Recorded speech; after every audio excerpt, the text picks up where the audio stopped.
Conversa entre amigos de António Marcial e Diamantino Teixeira.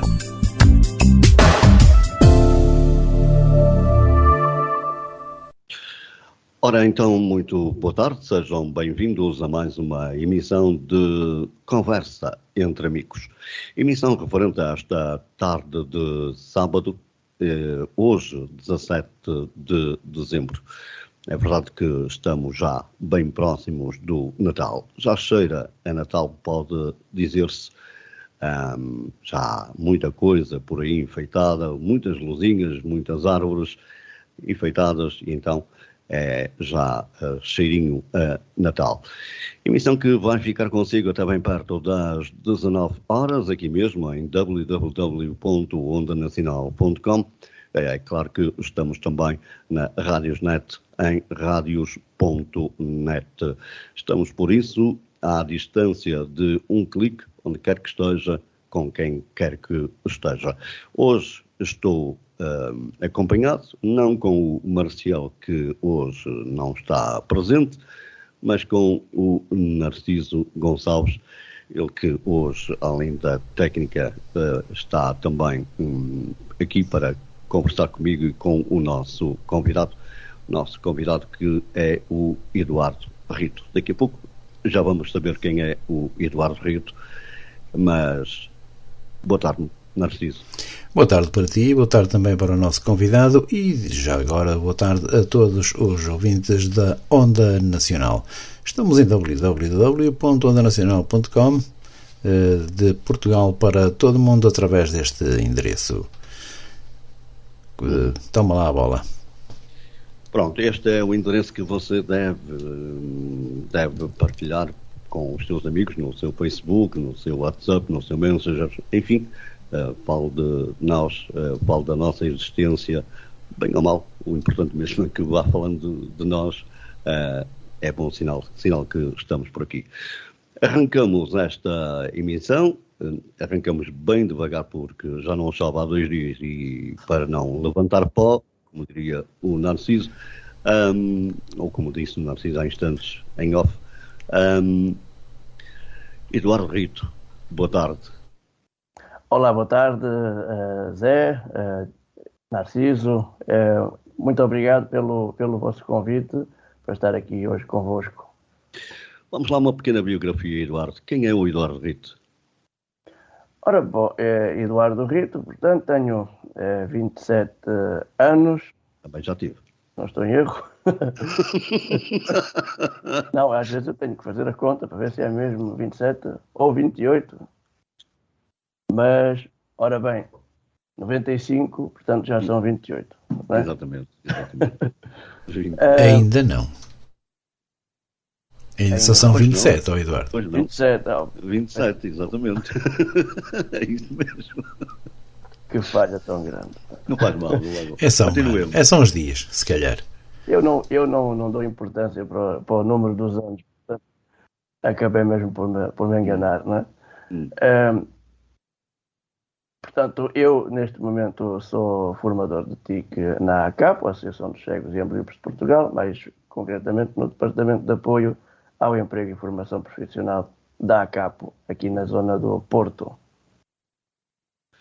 O Eduardo, que é alentejano. É verdade, eu nasci em Alcácer do Sal, ou melhor, fui criado em Alcácer do Sal, não é?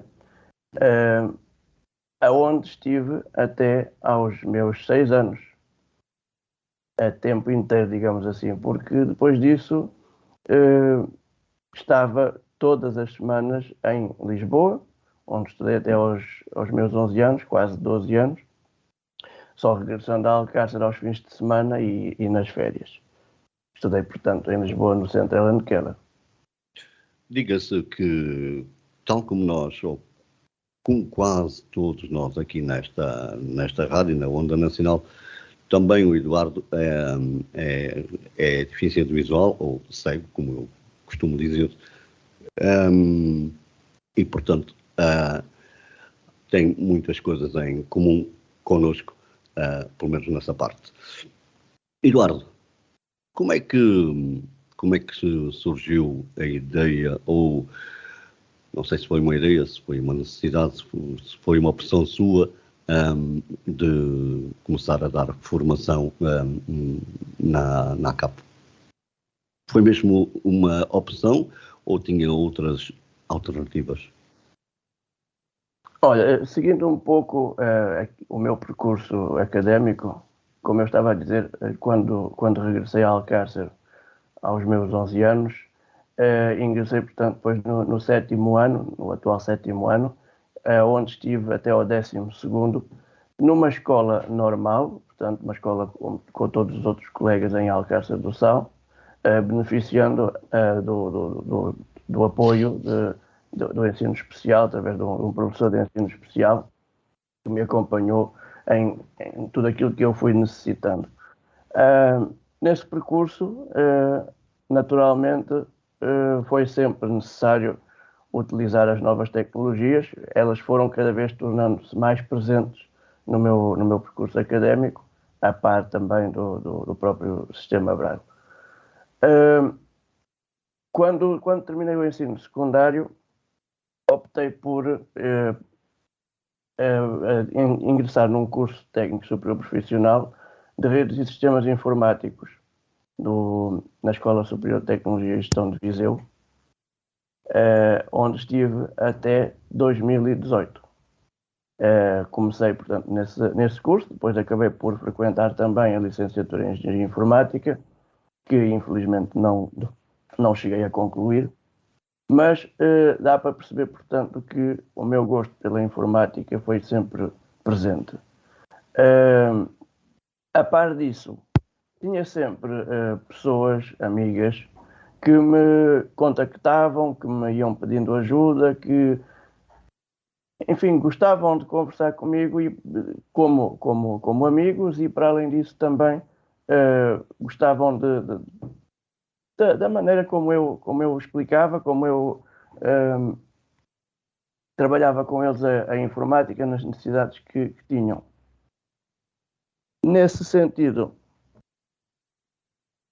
em 2018, portanto, surgiu a oportunidade de começar a dar formação na ACAP, no caso não foi logo a formação profissional, mas foi nos serviços das delegações de Braga, de Viana do Castelo e de Vila Real, inicialmente só de Braga e de Viana do Castelo, depois entretanto também comecei a ir a Vila Real, portanto como prestador de serviços. Só depois, em 2020, final de 2020, é que surgiu a oportunidade de começar a dar formação no DAFP da ACAP. Portanto, isto foi-se encaminhando assim mais ou menos desta forma. Não foi não foi propriamente, foi uma escolha minha, no fundo, mas no fundo também acabou por se ir sucedendo naturalmente este percurso. Mas é uma coisa que o Eduardo faz com prazer ou é uma coisa que faz por obrigação? Porque, afinal de contas, é um trabalho como outro qualquer. Não, eu gosto de ensinar as pessoas. Eu gosto de trabalhar com as pessoas e ver o percurso de aprendizagem de uma pessoa que me aparece com muitas dificuldades inicialmente e que vai começando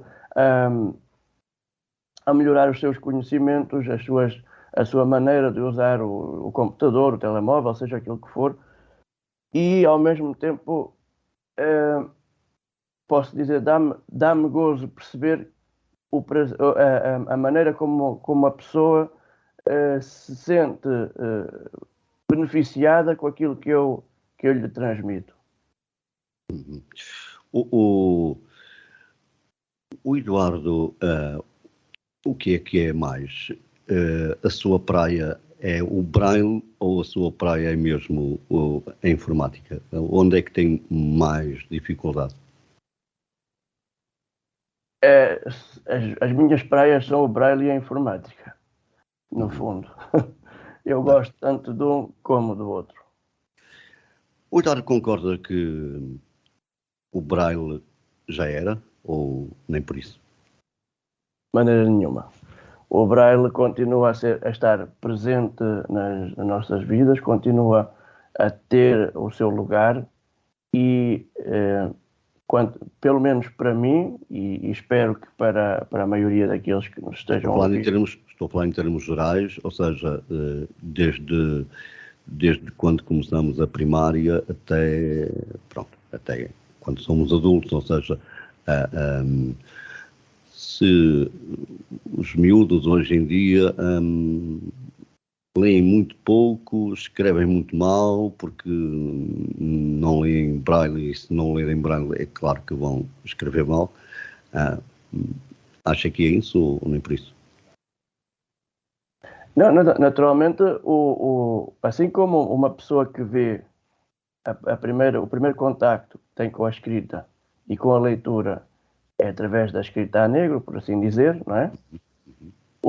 A nossa maneira de ter contacto com a escrita e com a leitura é utilizando o sistema Braille. Isso é indiscutível. De maneira que nós não podemos pôr uma criança com 6, 7, 8 anos a trabalhar logo com o computador. O problema é depois, não é, Eduardo? O problema é depois, se a pessoa assim o quiser, ou se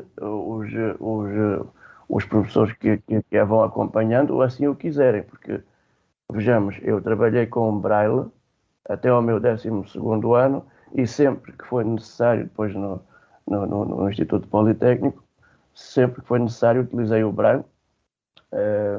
Não tão frequentemente como fazia até ao secundário, mas o Braille esteve sempre presente. Eduardo, e há incentivo, quer dos formadores, quer de quem dá o apoio aos visuais, portanto aos cegos que estão nas escolas, para continuar a trabalhar com Braille? Ou começam de muito cedo a querer passar a pasta para o digital? Olha, eu neste momento não sei como é que está a realidade nas escolas, mas quero acreditar que continua a existir o incentivo para utilizar o Braille. Bem, eu digo isto porque, como sabemos, mesmo nas escolas os livros levam uma eternidade a chegar, ou pelo menos no meu tempo era assim, hoje não sei. Sim, no tempo do Narciso, no meu tempo continuou a ser igual. Sempre sofremos dessa problemática. Muitas vezes o livro chegava no último período, não é? Na altura em que eu andava lá era assim. E era quando chegava o manual escolar que estava a ser utilizado. Sim, exatamente. Isto nos anos 80, claro. Claro. E nos anos 2000 e qualquer coisa continua a ser. Olha, Eduardo, dar aulas a pessoas totalmente cegas ou com algum grau de visão, para já vamos fazer a comparação aqui. Dar aulas a pessoas totalmente cegas é a mesma coisa que dar aulas a uma pessoa que tem algum grau de visão? Ou há aqui alguma pequena diferença? Ou uma grande diferença, não sei. Há uma grande diferença. Há uma grande diferença porque a pessoa que não tem resíduo visual ou que tem um resíduo visual insignificante,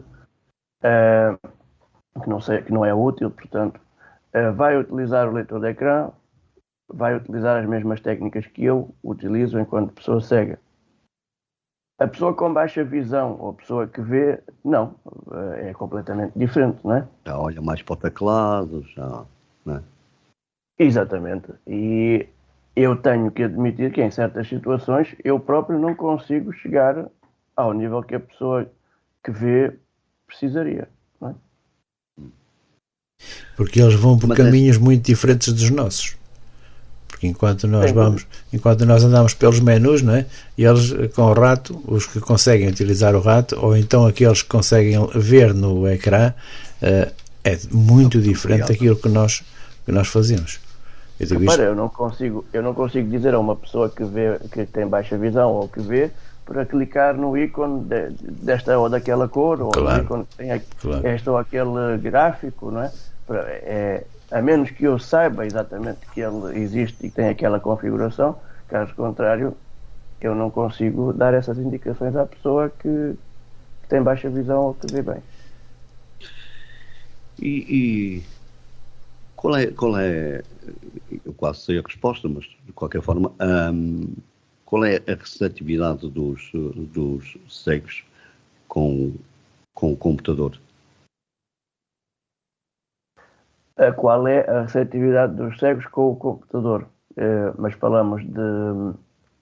Em termos gerais. Sim, cegos que estão neste momento a aprender, estão a fazer a sua reabilitação. Sim, e também por aí, sim.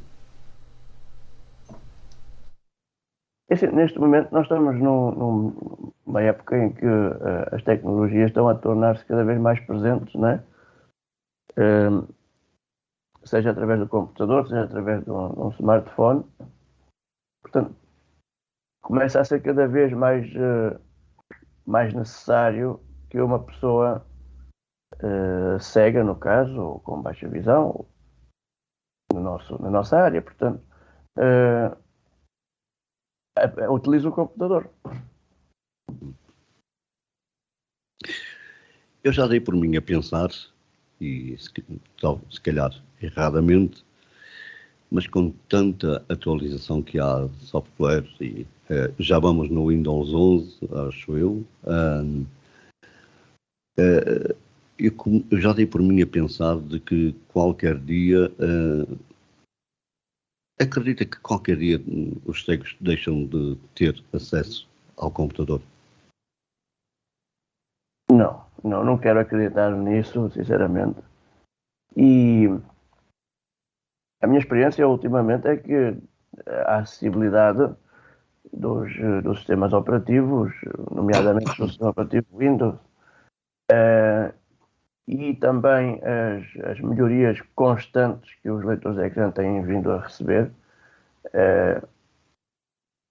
são cada vez mais progressivas. Portanto, isso não me parece que a pessoa cega esteja a caminhar para uma impossibilidade de usar o computador. Caminhamos para a impossibilidade de usar o computador ou um smartphone. Claro que há situações em que umas coisas melhoram e outras pioram. Vamos nos debater sempre com dificuldades, não é? Mas penso que dessa situação não sairemos assim tão depressa.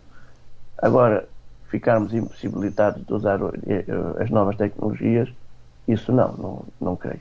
Eu isso não acredito. Eu falo isto porque enfim, cada vez que há uma atualização num computador, repara, nós aqui, por exemplo, quando temos que fazer a emissão, temos que fazer uma série de situações antes de começar o programa, marcar isto, marcar aquilo, marcar aquela caixa. Sim, mas isso não é caminhar para que não seja, não é? Para que não seja acessível. E quando estamos uns dias sem fazer isso, nós confiamos que está tudo direitinho. Quando aparece uma atualização, é uma desgraça, porque nós temos que fazer quase tudo de novo. Pois. Foi exatamente isso que eu quis dizer quando falei que, ao haver uma atualização, há uma coisa que melhora, há outra que piora. Às vezes pioram mais do que melhoram, enfim, mas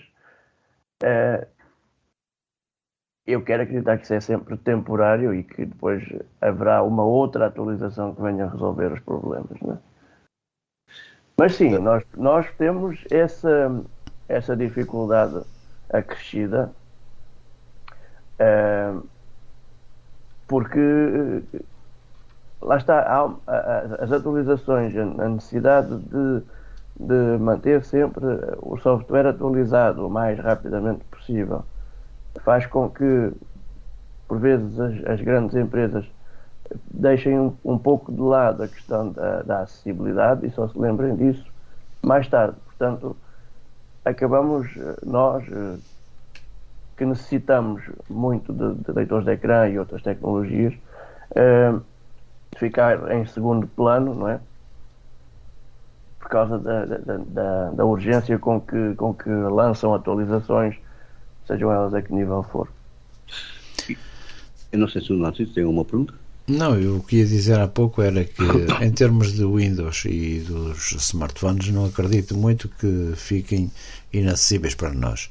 Agora, o que não é acessível, ou em quase lado nenhum, é nos softwares das empresas. Isso aí é que é para esquecer.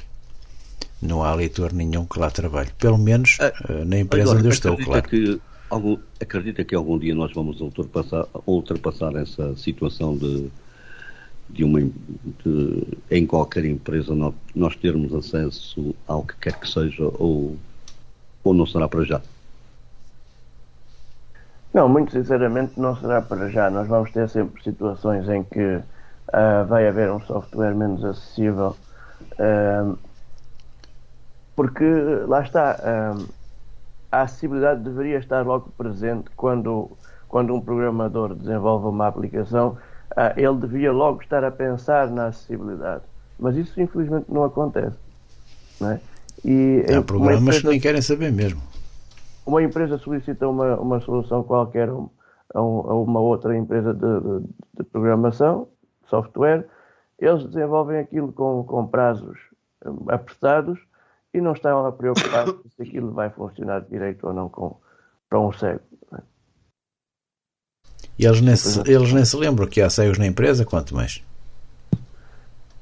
Pois, acho que também passa um pouquinho por aí. Pelo menos para quem está a desenvolver.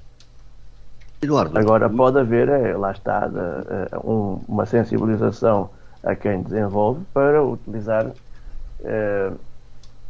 tecnologias de programação que sejam já mais comuns e que logo a partir delas próprias ofereçam acessibilidade, e recomendar constantemente a seguir as regras de acessibilidade. Por exemplo, estou-me a lembrar no desenvolvimento de páginas web, seguir as normas da W3C, por exemplo,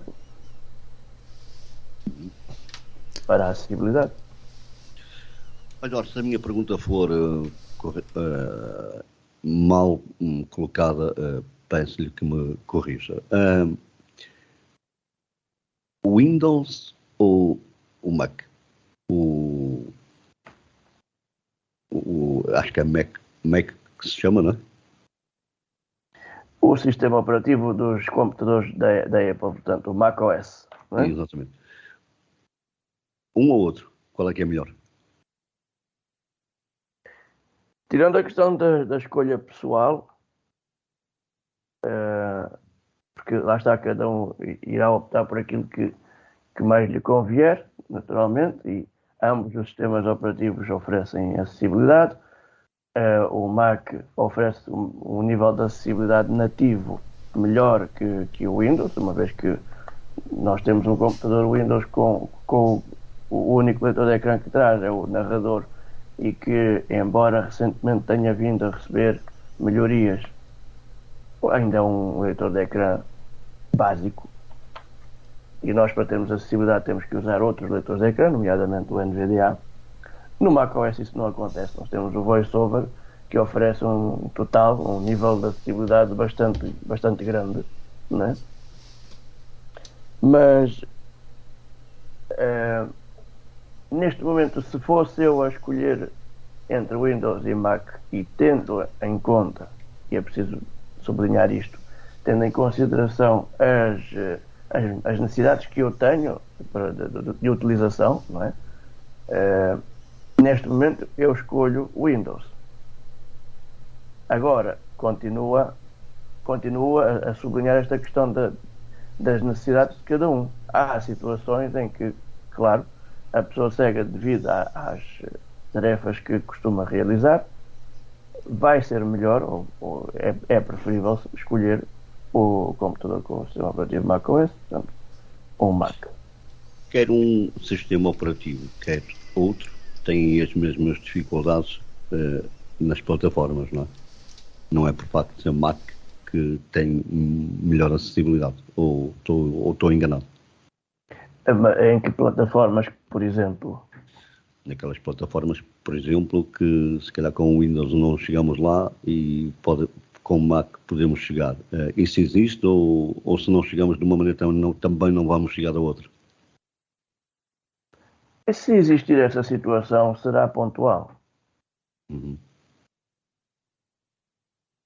Será uma coisa muito pontual, se existir. Eduardo, qual é a sua maior dificuldade, qual é a maior dificuldade que existe num cego formador estar a dar formação a pessoas com o mesmo tipo de deficiência? Já deu por si a pensar nessas dificuldades ou, como diria outro, não está nem aí, não é? A dificuldade em eu conseguir ministrar a formação a pessoas que não veem. Eu diria, abordaria a questão por outro lado. Se me perguntassem, é preferível uma pessoa cega ser ensinada por alguém que vê ou por alguém que não vê? E então? Eu responderia que é preferível ser uma pessoa cega que tem as mesmas necessidades, passou pelas mesmas necessidades e que conhece, traz para a frente as técnicas a utilizar por quem não vê, a ensinar uma pessoa cega. Mas, Eduardo, eu conheço alguns que vê, que ensinam tão bem ou melhor do que um cego, mas são muito poucos, mas mesmo muito poucos. Mas eu por acaso conheço, aliás, tenho um colega e um colega, um outro que já foi colega, agora não, que ensinavam muito bem. E eles conseguiam ir ver com os olhos aquilo que eu queria e depois vinham-me dizer pelo teclado, pelos menus, vais por aqui, por ali, por acolá, entras neste, passas para aquele. Exatamente. Mas há muito poucos. Essa situação pode existir, eu não digo que não exista. Agora, o que acontece é que a pessoa cega usa diariamente as mesmas técnicas, não é? Sim, quer o formador, quer o formando. Imaginemos, por exemplo, está neste momento a vir à ideia a questão da navegação por objetos do NVDA. Uma pessoa que vê não utiliza aquilo para nada, não é? E, com portanto, certeza. se precisar utilizar aquilo, se precisar ensinar aquilo a alguém que não vê, ele inicialmente vai ter que fazer uma pesquisa aprofundada, vai ter que experimentar ele próprio como é que aquilo funciona, para depois ensinar à pessoa que não vê. Claro que sim. Ainda para mais, quem vê... Quer dizer, nós que não vemos, às vezes basta-nos ouvir uma ou duas palavras que o leitor de ecrã diz, quase que conseguimos perceber logo o que é que se está a passar. Já sabemos o caminho que aquilo leva, não é? Exatamente. Agora, mas quem vê, de leitores de ecrã, não percebem quase nada. Serão muito poucas as pessoas que conseguirão abranger isso. Mas acha que eu vou falar por mim, eu tenho alguma miúfa, digamos assim, coisas simples como esta de instalar e desinstalar um JAWS, na verdade eu não o faço sozinho. E a primeira vez que fiz, saí muito mal. Mas porquê que acha que isso acontece, Eduardo? É falta de segurança? É o não estar à vontade? Porquê que acha que isso acontece? É exatamente isso. É não estar à vontade e ter a sensação que alguma coisa possa correr mal, não é? E a pessoa depois acautela-se. Acho que isso é natural, não é? Eu digo isto porque, como o Eduardo sabe e o Narciso, também quanto eu, não é? Há pessoas que formatam computadores e conseguem formatar computadores sozinhos e hoje em dia já nem precisam, para iniciar a formatação, já nem sequer precisam de alguém que lhes dê apoio em termos visual. Antes não era tanto assim, tinham que ter alguém inicialmente para lhe dizer o que é que estava no ecrã. Agora acho que já nem isso, mas Na verdade, eu tive uma situação que se não estivesse lá, se não assistisse, não acreditaria, mas a verdade é que aconteceu. Um amigo meu conseguiu formatar, isto já em 2000 e alguma coisa, formatar um computador sozinho. E eu dei comigo a pensar para comigo mesmo, eu nunca vou chegar aqui, porque não, porque repara, se tu não és capaz de instalar, se tu não tens segurança para instalar um JAWS, né, aí é que está, é falta de segurança. Muito menos tens para formatar o que quer que seja, não é? Eu compararia isso com esta situação. Há pessoas que sabem conduzir carro muito bem, são ótimos condutores. Há pessoas que são ótimos condutores e conseguem, se calhar, mudar um pneu. E há pessoas que são mecânicos de automóveis, não é? Pois. E que também são ótimos condutores, porventura, não é? E há quem não saiba, e há quem só saiba conduzir e nem consiga mudar um pneu, não é? Pronto, é isso, é esse primeiro grupo que eu referi. Há pessoas que sabem conduzir muito bem. Ponto. Não é? Não sabem fazer mais nada. Exatamente. Até são ótimos condutores, não é? São ótimos condutores até aparecer o primeiro obstáculo. Ó Eduardo, já isto não é, deixa-me, peço desculpa, isto não é menosprezar ninguém, é? Certo? Não é menosprezar ninguém por não saber isto ou por não saber aquilo. É uma questão de muitas vezes de necessidade da pessoa. A pessoa não sabe mudar um pneu, se calhar não é porque não quer, ou se calhar nunca teve essa necessidade, ou porque, enfim. E não só. Quanto a mim, Eduardo, quanto a mim, mesmo ao tirarem a carta de condução, devia fazer parte da instrução do condutor. Principalmente mudar um pneu, porque isso pode-os deixar enrascados em qualquer sítio. Exato. Mas isso nas escolas de condução não se ensina. Agora, transpondo isto para a questão da informática, nem toda a gente que utiliza o computador, e até se calhar usam o computador diariamente, das 9 às 5, todos os dias, não é? Das 9 às 5, sabem instalar um programa, não é? Usam o computador, mas fazem a utilização que necessitam dele. É só aquela utilização. Eu já sei a sua resposta porque o conheço, mas ainda assim. JAWS ou NVDA? JAWS ou NVDA? Neste momento, a minha escolha é NVDA, não é? Não porque o JAWS seja pior. Se calhar não diria dessa forma, ser pior. É muito caro. Exatamente, é mesmo pela questão do preço. Claro. O preço da licença diz tudo. E quando nós temos um software que é gratuito, código aberto, e que faz tão bem quanto o JAWS, não é? O que é que a gente vai optar? Em algumas coisas, nem tudo. Olha, e não acha que, por exemplo, a questão do JAWS que custa 1.000 e tal? 2.000. 2.000 e tal, qualquer coisa por aí. Não acha que quem quer ter acesso a um computador e quem quer ter e quem tem necessidade de ter um JAWS, estas coisas deviam ser um bocadinho mais acessíveis em termos monetários? Ou o que é que acha sobre isso? O que é que pode dizer sobre isso? Eu acho que essa situação passará mesmo por uma avaliação da necessidade de facto a pessoa necessitar ou não do JAWS. Se há uma necessidade assim tão grande de se justificar atribuir um produto que custa 1.000 ou 2.000 euros, não é? Olha, Eduardo,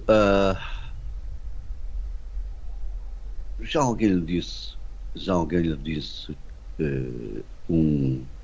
um obrigado por aquilo que me ensinou? Olha, essa pergunta fez-me arrepiar. Por acaso fez-me arrepiar, porque o que eu mais prezo nas pessoas é de facto a gratidão.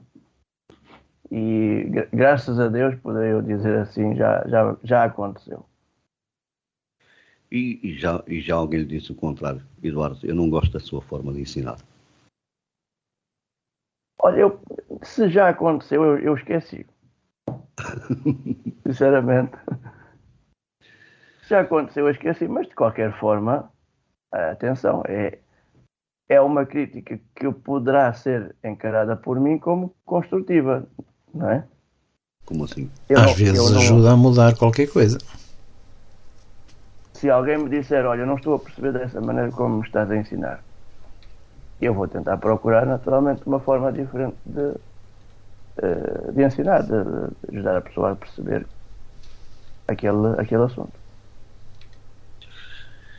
Estamos a 22 minutos das 19 horas. Estamos já na segunda metade desta emissão de Conversa entre Amigos. Estamos à conversa com o Eduardo Brito, é formador de informática, ou TIC, como se diz, na Associação de Cegos e Ambliopes de Portugal, ACAP. Eduardo, qual é a dificuldade em ensinar pessoas que não têm o mesmo grau de familiaridade com um computador?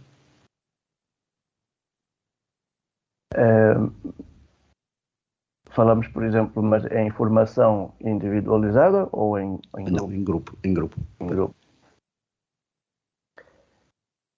Não, lá está, é uma situação que se nós pudéssemos, tivéssemos a possibilidade de ensinar a uma pessoa individualmente ou a duas ou três com as mesmas dificuldades, no mesmo nível de conhecimento, seria muito mais proveitoso tanto para quem está a aprender como para quem está a ensinar.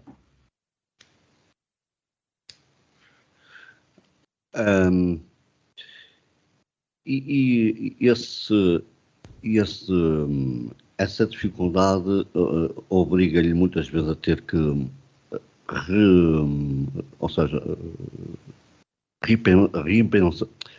obriga-o a pensar de novo na estratégia como tem que dar a aula. Isso faz-o sentir,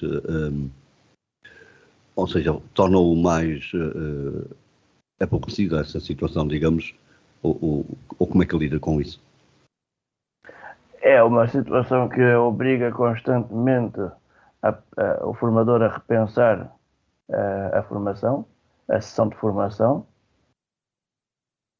Acho que é uma situação mais desgastante para quem está a ensinar e, ao mesmo tempo, acaba por ser, pondo-me do lado do formando, acaba por ser aborrecido, porque por vezes há aquele que sabe bastante e que fica à espera que lhe sejam atribuídas novas tarefas, e há aquele que pouco sabe ou tem muitas dificuldades e que por vezes necessitaria mais atenção, uma atenção mais presente, e por vezes não a tem, não é? O que é que acha ou seja, o que é que acha dos cursos de formação? Deviam ser mais, nomeadamente do TIC, deviam ser mais prolongados, mais horas, divididos por várias fases, ou, em termos gerais, pergunto-lhe o seguinte: para quem está a iniciar um computador, mais ou menos, que tempo precisa para ficar mais ou menos familiarizado com um computador? A primeira questão, em relação àquilo que deveria ser diferente, se nos fosse permitido fazer isso, não é? era exatamente fazer uma divisão dos grupos, uh, em grupos mais pequenos, por exemplo, não sei, 2, 3 pessoas no máximo, e, e organizá-las pelos níveis de conhecimentos que têm. Não é feito porque a entidade financiadora não o permite. Não é? Em relação ao tempo que é necessário para uma pessoa aprender a utilizar o computador, é sempre muito relativo. Eu não consigo dizer que vai demorar 2, 3 meses ou que vai demorar 1 ou 2 semanas, até porque eu já tive as duas situações. Eu já tive situações de pessoas que, devido à necessidade de manter o posto de trabalho, que em pouco mais de 2 semanas, 3 semanas, aprenderam muita coisa. Não é? Portanto, é sempre muito relativo. Como é que você, como é que você se sente quando consegue pôr alguém mais ou menos familiarizado então com esse mesmo computador, digamos, eu peço desculpa, eu não percebi o início da sua pergunta. Desculpa. Como é que você se sente quando consegue que esse formador, num curto espaço de tempo, consegue assimilar tudo aquilo que você lhe explicou?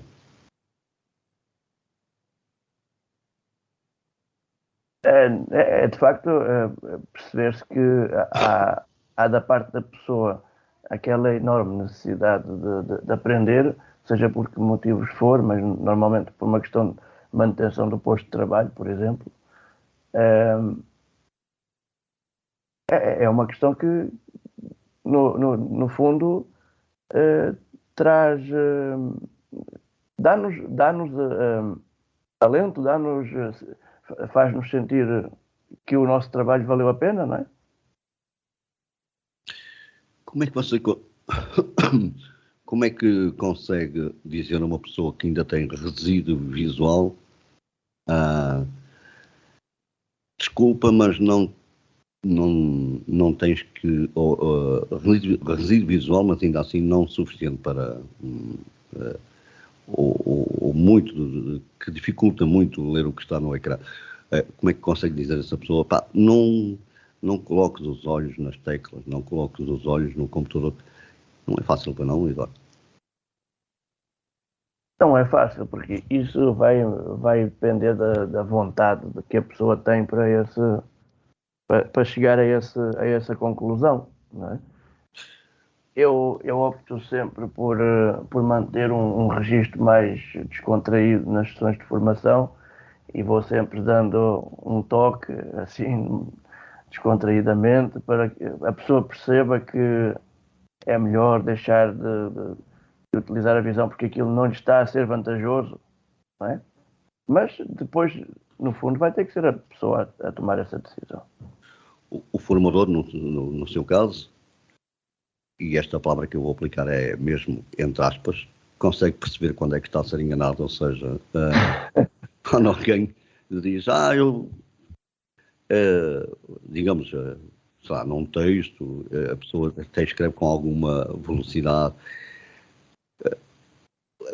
O formador, no caso o Eduardo, consegue perceber ou tem alguma dificuldade em perceber quando é que alguém lhe diz, ou quando alguém o está, digamos, entre aspas, de novo, enganá-lo. Sim, normalmente consegue-se perceber. Diamantino, tu não te esqueças também quem de tentar enganar o formador está-se a enganar a ele mesmo. Mas isso. Sim, até porque é importante referir isto. A formação para adultos não é a mesma coisa que o ensino escolar, não é?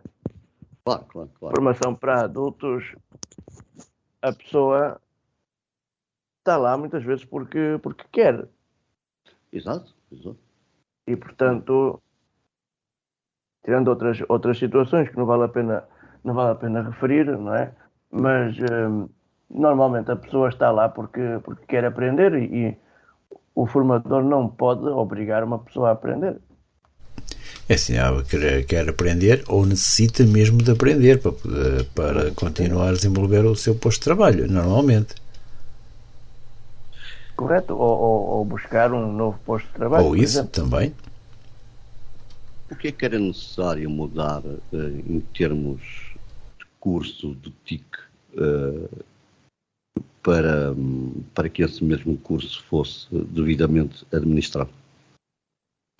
E quando digo o que é que era preciso mudar, estou a falar nas regras do IFP e dessas situações assim.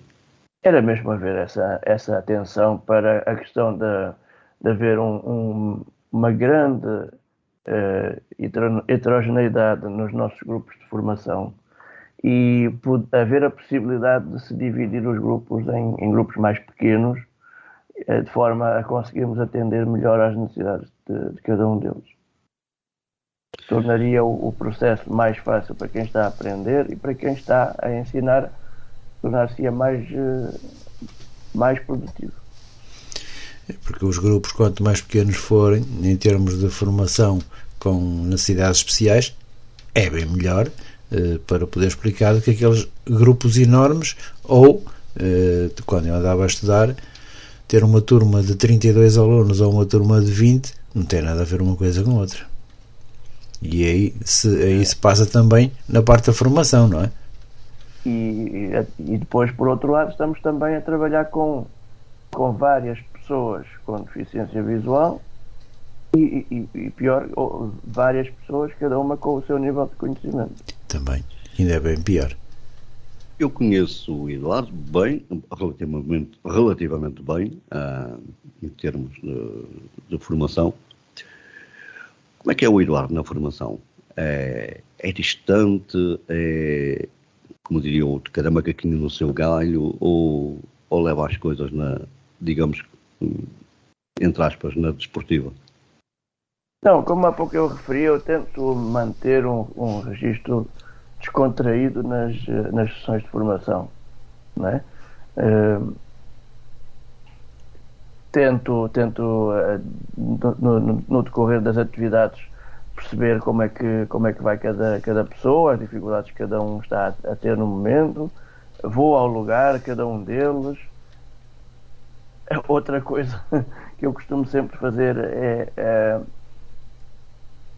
estar quase sempre de pé na sala de formação para chegar facilmente a cada pessoa. É verdade. Não é? Porque se calhar às tantas, quando o formando vê que o formador está ali sentado, até ele próprio se chateia de estar a pedir para o formador ir lá, não é? Então assim, estando de pé, facilmente chega lá e não há grandes distanciamentos, vou por assim dizer.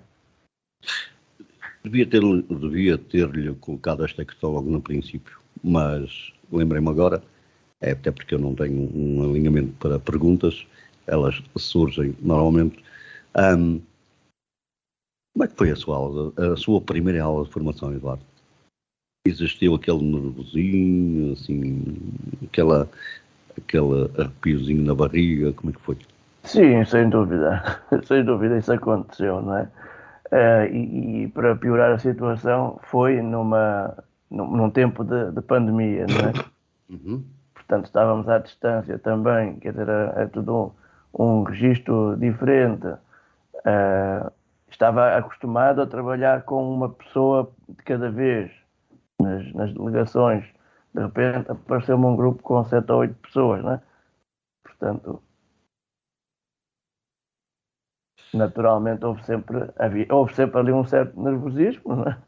Mas claro, é coisas que é o natural quando há um novo emprego, quando há uma nova situação de vida e que a pessoa se insere. Naturalmente, por mais que a pessoa tente transparecer de que não está nervosa, certamente há sempre ali um nervosismo por trás, não é? tocou aí num assunto importante, a pandemia. Fez mudar a vida de, eu creio, quase toda a gente, uns mais, outros menos. Mas o que é que prefere, Eduardo? Formação presencial ou à distância? Depende do tipo de formação. Nós estivemos a falar de um grupo de formação inicial a nível da aquisição de conhecimentos, das TIC, do Braille. Eu não substituo a formação presencial pela formação à distância. Não substituiria. Não é? Agora, se nós estivermos a falar de uma formação em que as pessoas precisam adquirir conhecimentos um pouco mais técnicos acerca de um determinado software ou de um conjunto de softwares, estou a pensar, por exemplo, em plataformas de videoconferência, como o Zoom, o Teams, aí eu posso dizer que não é totalmente necessário, ou não é necessário, não se justifica, não há uma justificação assim muito grande para que essa formação seja realizada exclusivamente presencial. Como diria António Mourão, se fosse vivo, se o tempo voltasse para trás, voltaria a ser formador.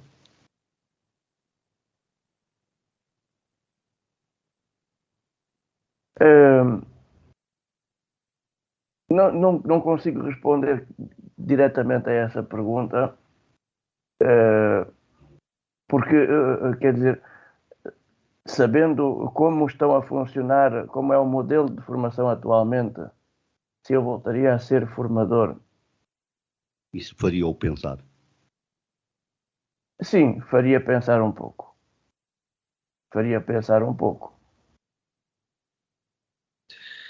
Não quer dizer isto que esteja arrependido por ter feito esta escolha, naturalmente. Até porque tenho esperança que algum dia este modelo de formação possa receber mudanças e aí então o meu trabalho possa ter ser mais valorizado e ter mais impacto na vida das pessoas, não é? Podemos depreender que há alguma desilusão no facto de ser formador de TIC?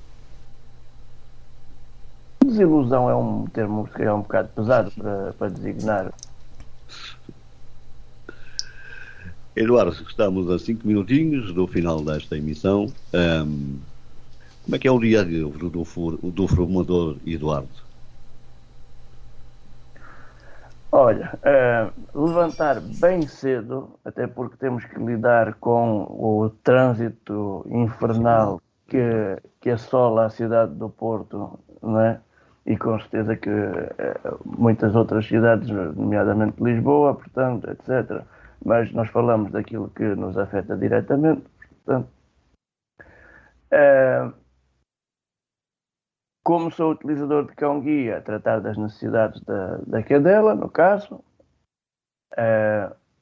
apanhar o transporte para o serviço, chegar às 9 ou antes das 9, e depois, dependendo do tipo de tarefas que é necessário fazer, preparar a formação, atualizar a documentação, etc. Eduardo, está na hora das despedidas. Quero dizer-lhe do quanto foi bom estar aqui à conversa consigo durante estes minutinhos. Quero também, não sei se liga, falar nisso, liga estas coisas de Natal, fim de ano, ou não? Ou não está? Ou não, esse tempo já passou? Sinceramente, não dou muita importância, sou sincero. Eu prefiro pensar nos valores que as pessoas gostam muito de referir na época do Natal, da família, do amor, etc. Prefiro pensar nesses valores em todo o ano, não é? e não só nesta época do Natal. Mas claro, naturalmente respeito quem opta por dar muita importância à época do Natal e pronto, e vamos em frente, não é? Eduardo, uma palavra final aos ouvintes da Onda Nacional. Eu quero agradecer mesmo o convite que me fizeram para estar aqui presentes hoje convosco. Acho que foi uma conversa profícua e gratificante ao mesmo tempo também. Portanto, também o meu muito obrigado mais uma vez pelo convite. Não preciso dizer isto porque sabe bem o quanto o admiro e portanto não tenho necessidade de lhe dizer isso, ainda assim digo-lhe. Quero dizer-lhe o meu muito obrigado por ter acedido a este nosso convite, não é meu, é nosso. Eu é que agradeço. Pelo facto de estar aqui connosco. Desejo-lhe um excelente Natal, uma excelente passagem de ano e que tudo aquilo que pensou ou que está a pensar realizar no próximo ano, que essas conquistas se possam, na verdade, ou que essas conquistas, na verdade, possam acontecer. Eduardo, um grande abraço, obrigado. Um bem-aja por estar connosco e, por mim, até segunda-feira. Mas no que diz respeito ao programa, até uma próxima. Tá bom, Eduardo? Muito obrigado, foi um prazer também.